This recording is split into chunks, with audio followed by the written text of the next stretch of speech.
Okay, we're at 5 o'clock CET, so I will suggest that we go ahead and get started. First, I'd like to welcome everyone and thanks for joining today. So this is the Act A, Access to COVID Tools Accelerator Partnership, Therapeutics Partnership Manufacturing webinar. This is sponsored and held by Unitaid and Wellcome as co-leads of the Therapeutics Partnership, and something that we're doing in collaboration with our industry association partners. So I'd like to acknowledge them and thank them for their contributions before we get started. You see them there. IFPMA, so the International Federation of Pharmaceutical Manufacturers and Associations. ICBA, so International Council of Biotechnology Associations. And finally, ICBA, the International Generic and Biosimilar Medicines Associations. So I'd like to say thank you and welcome to everyone, and thanks for joining today. My name is Janet Gennard. I am the Director of Strategy at Unitaid, and I'm joined by my colleague, Carmen Perez-Casas. I'll let you go ahead and introduce yourself. Hello, good afternoon or good morning, everybody. I'm Carmen Perez-Casas, and I'm Senior Manager in Strategy in Unitaid. Thank you. First, we wanted to start by thanking everyone for joining and recognizing the value the industry brings to the COVID response. And in particular, the commitment to public health objectives and the capacity to develop and commercialize drugs for COVID. Act A, so the Access to COVID-19 Tools Accelerator, is a collaboration across many different public health actors across the spectrum, from research and development through to deployment at scale. So we'll cover that in just a moment, but certainly we like to acknowledge and recognize the contributions of industry and recognize that there are opportunities for collaboration toward common objectives in bringing COVID therapeutics to the market and to reach those who can benefit most as rapidly as possible. So we can go ahead into the objectives for the call today. We'd like to first introduce Act A, explain who we are, and lay out some of the suggestions for ways that we see value in collaboration across the partnership and with industry. We'd like to share some of our early preliminary projections on estimated need for different therapeutics, and I'll come to that in a few moments.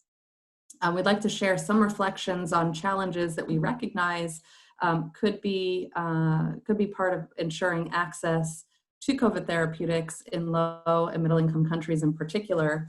And then we'd like to share and outline a few points on next steps, including a plan for a targeted request for information to open up the dialogue and facilitate follow-up from this call. So we can go ahead. I think we'll start with an overview of the collaboration itself.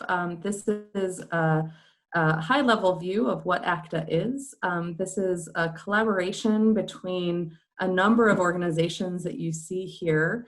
And I won't go into all of the detail here, but it reflects quite a few actors who are in global health.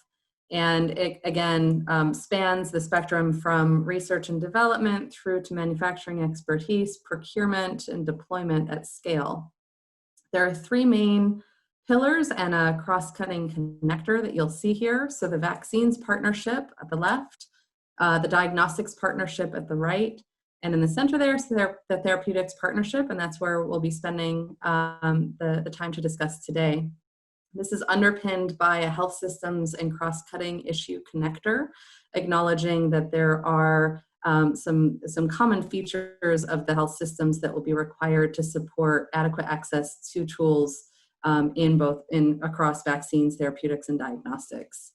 The Therapeutics Partnership itself is co-convened, as I said, by Unitaid and Wellcome on behalf of the Therapeutics Accelerator. Therapeutics Accelerator being a joint venture and collaboration between Wellcome and the Gates Foundation.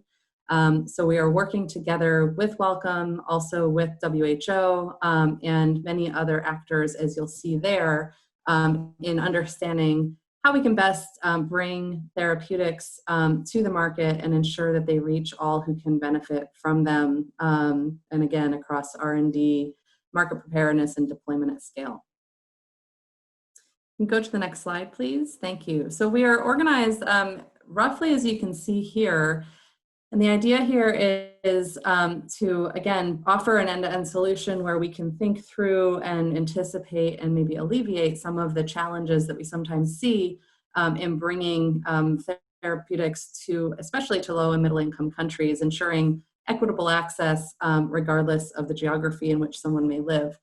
So here we have, again, the way it's broken down across those different functional areas that I mentioned. We have the R&D part, where it's rapid evidence assessment of candidates, understanding what's in the pipeline and how we can anticipate and support research and development efforts. So this is, again, headed up by actors in the Therapeutics Accelerator, Bill and Melinda Gates Foundation on behalf of that collaboration. We have a market preparedness piece here where we're thinking through how best to facilitate market entry and supply at scale. That's one that Unitaid is leading. Adequate deployment in all countries. Again, a number of different actors here with prowess and knowledge in how to ensure procurement, equitable distribution, and delivery. The Global Fund is leading up that work stream. And then finally, a costing and financing work stream that's working across each of the different others to identify resource needs for successful delivery. And we'll talk a little bit more about some of the work in that piece in a moment, but that's one that Unitaid is leading up as well. So that in a nutshell is kind of the end-to-end organization of the Therapeutics Partnership of ACTA. What we've done so far, this is just a snapshot of some of the key achievements of the partnership. I mentioned some monitoring activity in that first R&D piece, and this is analysis of over 1,700 clinical trials that are ongoing, understanding what appear to be the most promising clinical assets, and understanding what information we may be able to support and gather in anticipation of some of the clinical readouts that can tell us more about the viability of those clinical candidates. We've estimated the potential need for therapeutics in low middle income countries over the next 12 months.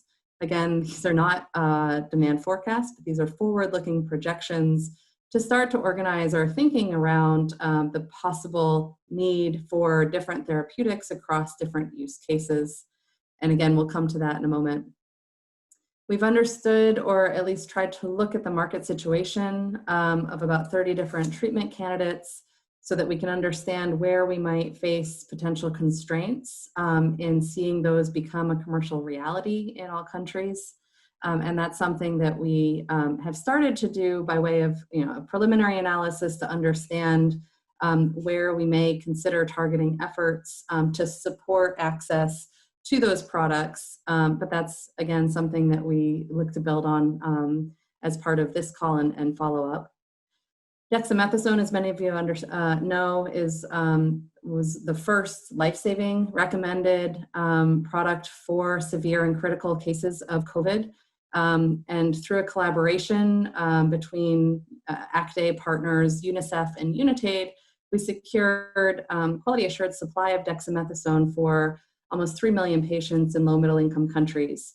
And that was really an anticipation of demand that we may see and making sure that that product was not, that we didn't have supply constraints in case of irrational demand in response to the positive clinical data and recommendations there. Finally, looking ahead to monoclonal antibodies and the promise of those products, many of you may have read, there was a capacity reservation announcement made. This was done by the Gates Foundation in collaboration with Lilly and Fuji as a contract development and manufacturing organization to support capacity reservation and production of doses of monoclonal antibodies in 2021. So I just wanted to share a few of those highlights for work that has been ongoing in the past several months, and we'll go into a little bit more detail on a few of these points in just a moment. Next, please. Okay, So this is an opportunity now for us to share some of the work that we've done that we appreciate might be helpful to review as sort of a global public good.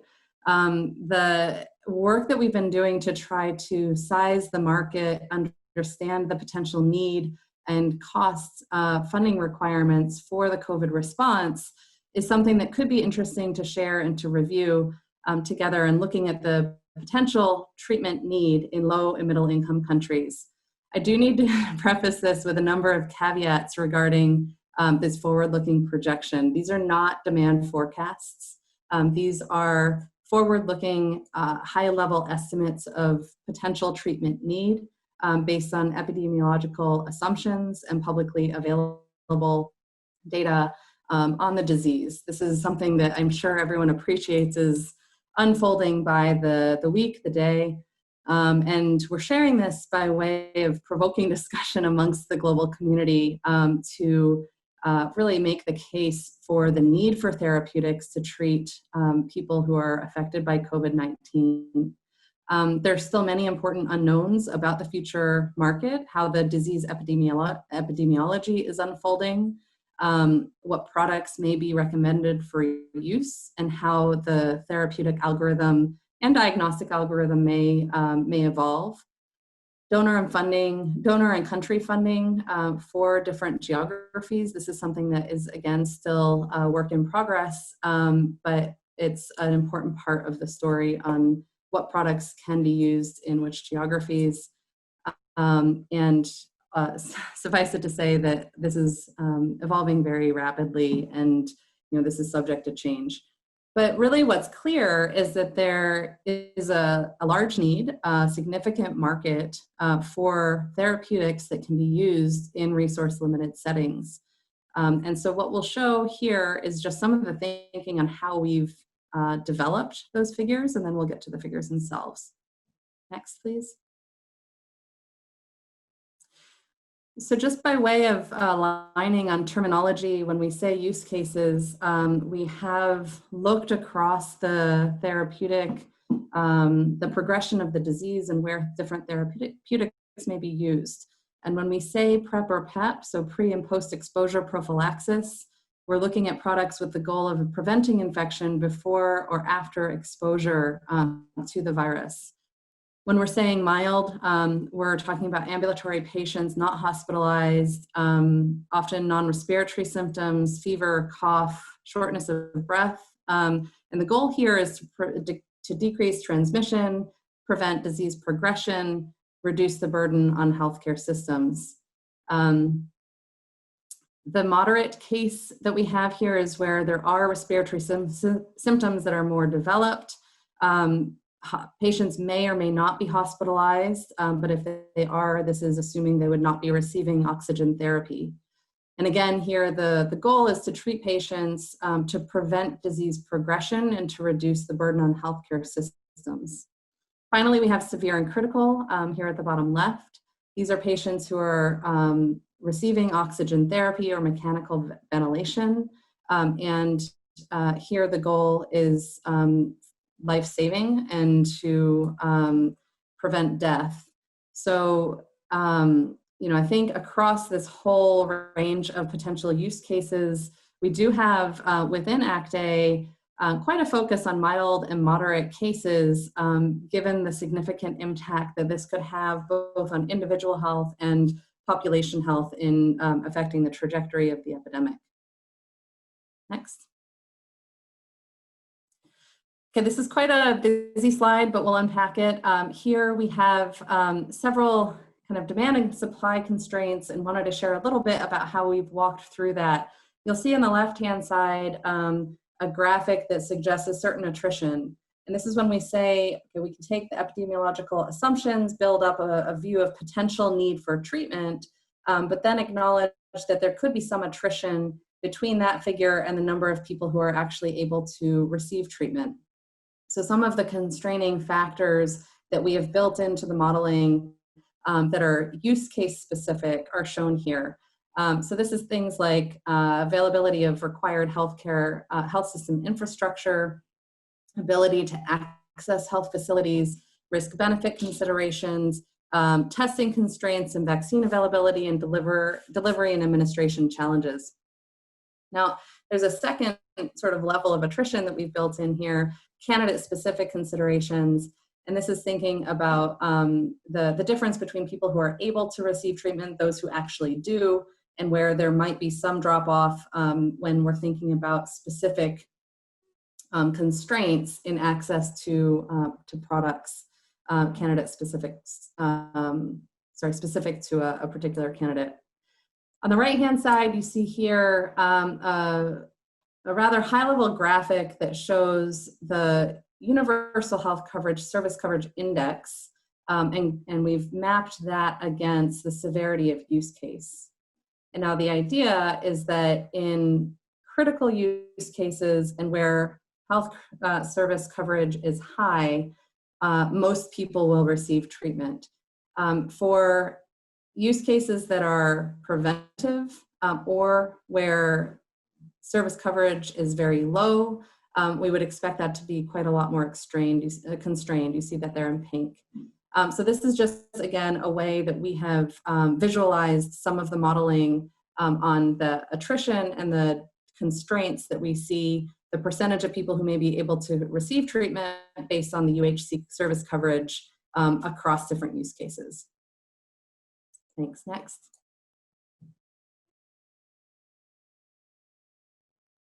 Okay, so this brings us to the estimated potential need for COVID therapeutics over the next 12 months. Again, this is not a forward-looking, this is not a demand forecast, but gives a sense of the number of treatment courses that could potentially be needed for COVID therapeutics over the next 12 months. We focus here on mild, moderate, and severe use cases, acknowledging that PrEP and PEP are critical use cases, but those are actively under review. There's quite a few, the sensitivity of the model to some of the assumptions there is quite high. But what we focus here is on mild, moderate, severe. You see that those make up roughly 75 million treatment courses that could be potentially needed over the next year across those different use cases in low-income countries and lower middle-income countries. The one of the main points here is that this is a considerable number of treatment courses that we can expect to be needed. It drives quite a lot of the demand, almost half of the total global volumes that we might expect to be needed. And we really need to make sure that we're giving due consideration to the work needed to bring those products to market in ample volumes for the full volumes that are required. We do show a breakdown here between low-income countries and lower middle-income countries. As you can see, lower middle-income countries making up the bulk, but really acknowledging that the need across both income classifications is considerable, especially for the mild and moderate, but even so for the severe as well. Next. Okay. I'll go quite quickly through this slide, but the idea here is that some of the work of ACT-A and the Therapeutics Partnership is to understand for each of these use cases where we might have an estimation of need, a high-level understanding of supply, where there could be potential for intervention or a way to reconcile that supply and demand. We take the example here, dexamethasone, where, as I mentioned, it was recommended for use in severe and critical cases. The limitations on the recommended use case meant that the estimated need was relatively low, and this is relative to other potential products or use cases. And the worldwide supply here was pretty high. This is a product that was already on essential medicines list and already available throughout the world in quality assured formulations that was already in supply chains for other indications. Nonetheless, we wanted to make sure that there was not a constraint in supply. There was an advanced purchase, as I mentioned, between UNICEF and UNITAID to shore up supplies of that product, and WHO, in addition, complemented that. So that was an important early proof of concept of the possibilities of of responding to the COVID pandemic with a life-saving drug. But we're also looking at other potential use cases across mild, moderate, severe, and critical. You see here repurposed drugs, novel antivirals, small molecule antivirals, that is, and monoclonal antibodies. And here we have a view on estimated need. This consolidates a number of different considerations from the availability of the drug, availability of supply capacity, or the use of the drug in the different use cases. The worldwide supply reflects to some extent the installed capacity that we know is available to be able to produce these kinds of drugs. And we see in some cases a potential disconnect. Monoclonal antibodies, for example, we know that the estimated need is likely to outstrip worldwide supply. And I mentioned earlier the 2021 capacity reservation that was undertaken in order to help address or alleviate that initial pinch. Next, please. So this is the final slide, and then I'll pass it over to my colleague Carmen to cover a few additional points and turn us to next steps. But the idea here is that the Therapeutics Partnership can certainly engage and discuss with manufacturers across many different types of manufacturer capabilities. And we wanted to offer a few suggestions here. One thing that we're very interested to hear about is where there could be a better understanding of potential constraints in producing enough product, in producing and commercializing product in all geographies, and anything that we can do to help shine a light or improve clarity on processes. Second, we can offer, and we could engage in discussions on support and guidance.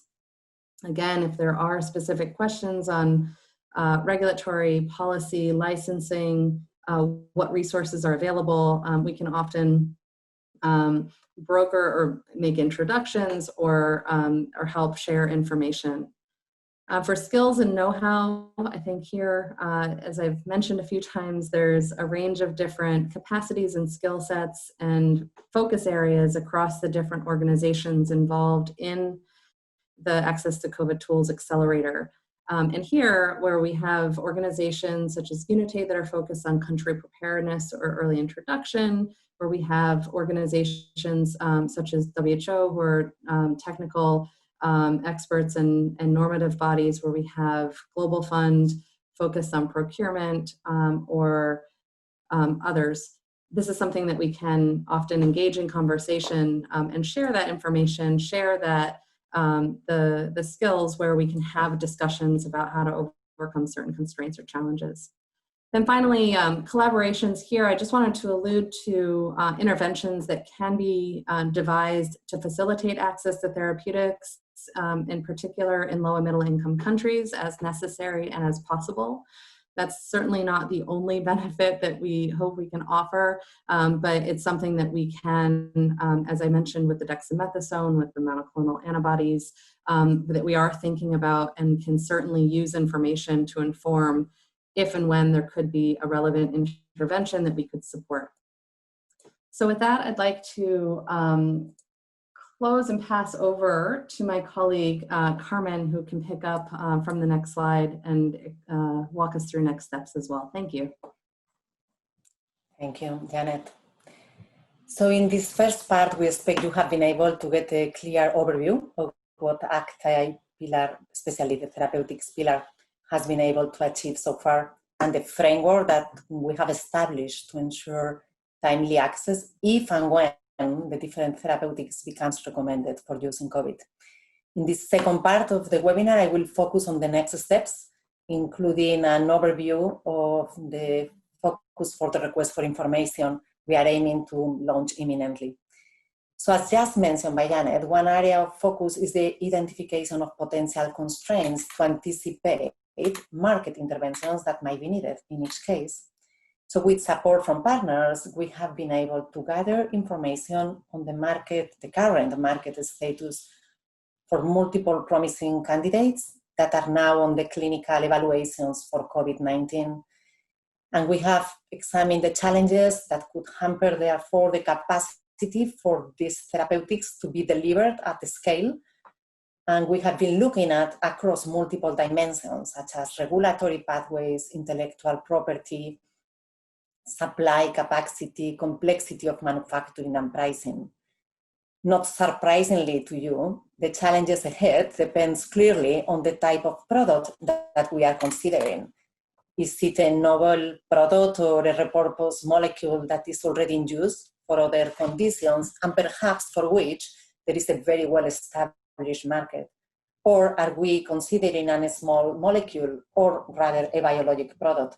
So as we try to summarize here with a color code in this very aggregated slide, the different challenges that you can find depending on the type of product. And we are all aware that the major challenges could be expected for biotherapeutics. And in particular, we are considering for the monoclonal antibodies, even more if these are novel monoclonal antibodies just being developed now for SARS-CoV-2. There we expect to see more complex regulatory pathways. Generally, patents might still be enforced. And anyway, for expansion of capacity of production in the short term, different and more holistic approaches might be needed that would otherwise be required, for example, for small molecules. Market of biotherapeutics is not so developed, with limited spare capacity worldwide, and the complex manufacturing processes imply that additional hurdles to render those products readily available can be expected. For novel or experimental small molecules, such as antivirals, now being developed for COVID-19, we can expect to see, if enabled by different potential intellectual property arrangements, a faster scale-up of manufacturing to meet potential demand, because market is much more developed for this kind of products, and there could be some capacities that could be repurposed, we think. And while it's still complex, the complexity of manufacturing generally is not as high as for the previous category of products, we think. Finally, for repurposed small molecules, that is the antivirals, anti-inflammatories, or other various classes of therapeutics that are used now in other conditions and explored for COVID, if they become recommended, we expect to see less challenges to increase the capacity to deliver, given the current worldwide industry experience with these products, and also less challenges in the other dimensions mentioned here, such as, for example, intellectual property or the regulatory pathways, because we already have a lot of, or regulatory authorities already have information on the safety for many years of use. So next slide, please. Through this request for information, we expect to understand your own considerations, your concerns in these areas, what visibility you have and what plans you are working on to address those challenges in regulatory, in licensing, in manufacturing, in considering the expansion of capacity to deliver at scale. Next slide. So what we want to know, what is your perspective, whether you are an originator or a generic company, whether you are working on small molecules or biologicals or developing biologic products. What do you think are the biggest challenges in each area, looking at the specific asset types you are working on? What information gaps and other tools or solutions do you think are needed for you to progress on developing and scaling production of the medicines in need, including for access in low and middle income countries? Next. The three categories of products in scope for the request for information we aim to launch represent those where we expect more interventions and collaborations to be needed, and even in anticipation of the data on safety and efficacy that is emerging from clinical trials. As you well know, in the absence of interventions or timely interventions, we could expect huge time lags for access to these products, especially in low and middle income countries, as some of these processes take long.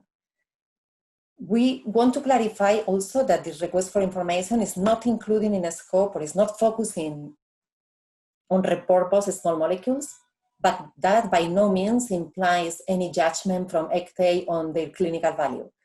Several repurposed small molecules, as we said before, are currently under clinical evaluation, and we are aware that should they be able to prove the safety and efficacy for their use in COVID-19 for prevention or treatment, large supplies will be needed to meet future demand.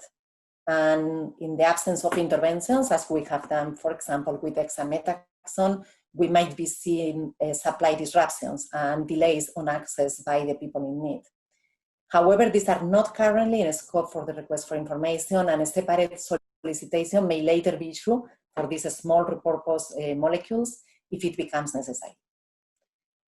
So what we will be asking you in the request for information that we expect to launch early November is basically information about your product scope, your production capacity in these different categories of products, your current and plans for expansion of such capacity.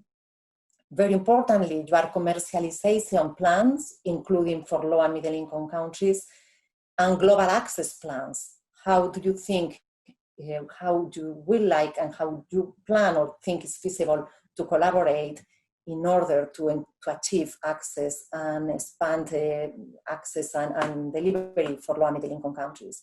And what are, in your opinion, those opportunities for collaboration?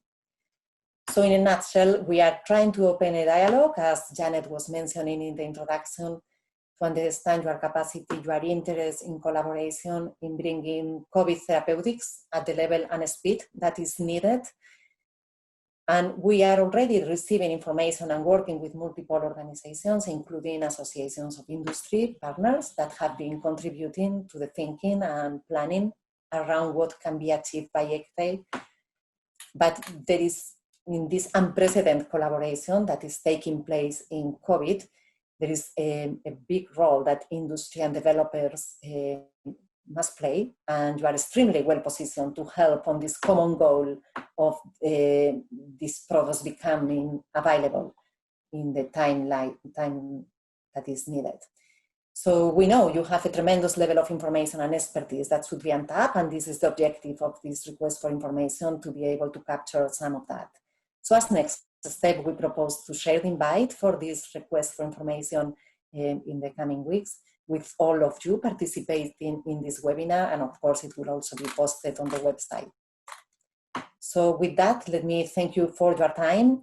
We know that there is some possibility of getting some of the comments that are being received on the chat, but otherwise, of course, you can be sure that we will take anyway those comments and questions you might be sending with us, so to inform next steps. Thank you very much.